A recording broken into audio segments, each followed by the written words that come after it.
Yeah. I'm going to do the opposite of what you just did, which is harden your heart about one of your like kind of pet favorite players. You're doubling down. I'm gonna double down here, which this has never bitten me in the ass before when I've doubled down on this particular player. And also this is like an outrageous thing to say. Headline: Deontay Johnson was the most important player acquisition of the offseason. Outrageous headline. In the entire NFL, not just the Panthers. In the entire NFL.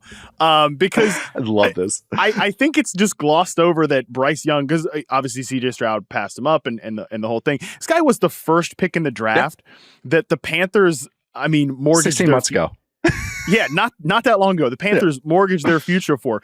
Traded away their number one receiver to get this guy, and then the owner comes out afterwards like, oh yeah, this guy actually doesn't need good receivers because he can play point guard. There was like a interview with Tepper about this. It's like, maybe in 5 years when he's been in the league, but not in his rookie year. You can't just throw out like Jonathan Mingo playing out of position and DJ Chark as like the worst separation X receiver in the entire league. You can't just do that to Bryce Young. So I think having Deontay Johnson here and being able to, again, salvage the number one overall pick is pretty critical here. And I am generally higher on consensus than Deontay Johnson because everybody knows this. He's a good separator.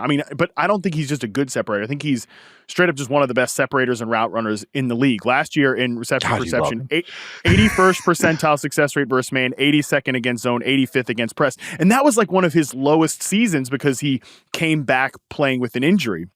The thing that gets me excited about Deontay and Carolina is I think they, just need a guy to be open for Bryce Young.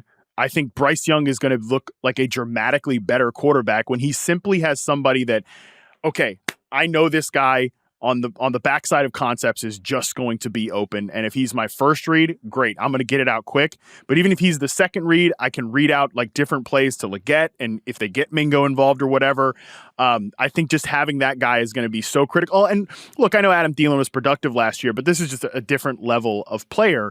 And I also trust Canalis to use Deontay Johnson well, because last year with Johnson, I like all the things that people typically give him crap for. Deontay Johnson is like low efficiency. Last year, career best yards per route run. Can anybody have efficiency in that offense? Right. Yeah. But, and I think the worst version of that offense last year, at least from a quarterback play perspective, because that's just where Kenny Pickett was, career best yards per route run, career best yards per target, career low drop rate, and career high average depth of target, because they were able to move him around a little bit more because Pickens was kind of that stationary X receiver. He took the most snaps I've ever charted of him, like in the backfield, in the slot, because again, he could be detached from the formation off the line of scrimmage, just wasn't stuck as that inefficient, smaller X receiver. And then the last point here, too, is I don't know if you feel the same way, Nate, but watching what Canalis did with Mike Evans from a route like distribution perspective was so encouraging to me, because the year prior with Mike Evans, where Tom Brady's trying to get the ball out quick and they can't pass protect, Evans ran a career high go route rate, which makes no sense because quarterback's trying to get the ball out fast. Last year, they cut his go route rate to the lowest of his career, at least in terms of reception perception. Highest slant route rate, highest slant route rate. And then, the out routes and corner routes were also career highs, because those are Baker Mayfield really routes. Good at is the outbreakers. Yes. Oh, that's great. And those are with Baker. Okay. I like all this. So just the fact that we've seen him take a guy who we know is a good player and use him in more efficient ways, and ways that most importantly map to what the quarterback wants to do, which is spread it out and push the ball outside the numbers, not as much read over the middle of the field. I think we can see him do something similar here with Deontay Johnson, who is a full field route runner, but is going to be able to help Bryce Young on those more over the middle plays. No, I like that a lot. The Deontay Johnson, when you just mentioned that, do you have like his slot rate? Was that? Yeah. So last year, I knew you had it handy. Yeah, of course. So the first 4 years that I've charted for him in Deontay Johnson, 5.7, 9.6, 5.1, 10.6. Last year, 21.1. Yeah. That's a huge jump. It was. And if you could, I noticed it, but I didn't realize that was that much higher. That's when Johnson kind of clicked for me. I'm not I like him, but I'm not as high as you are. I don't think anyone could be. but when they bumped him into the slot a little bit, those outbreakers is where I was like, I get you now.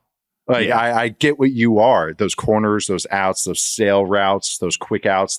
And you know who likes throwing those is Bryce Young. Bryce Young, because he's accurate, doesn't have he has a below average arm strength. I'll put NFL terms.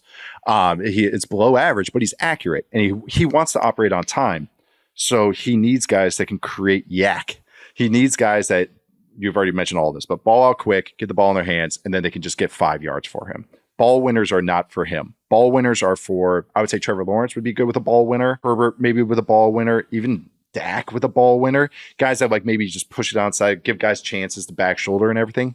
Bryce Young wants to throw slants. He wants to throw crossers. He wants to throw quick outs. So it kind of is a nice stylistic fit I like a lot. And they got Mingo, who I guess has come along. I wasn't high on him coming out. I think he's a gadgety guy.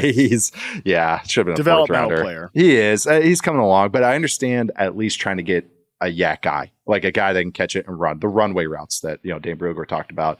Xavier Legette, same kind of thing. Exactly. No idea what to think of him because I have to see him as a pro before I have any takes on Xavier Legette, but he has tools. But the fact that they have one guy who can just separate and like ISO routes one-on-one with Deontay Johnson, like that's going to allow you to do those guys runway don't have to do it now. Yes. Exactly. No, I totally get it. Everyone gets to tick down a little bit. So, no, great call, Deontay Johnson. I'm glad you got to rope him in.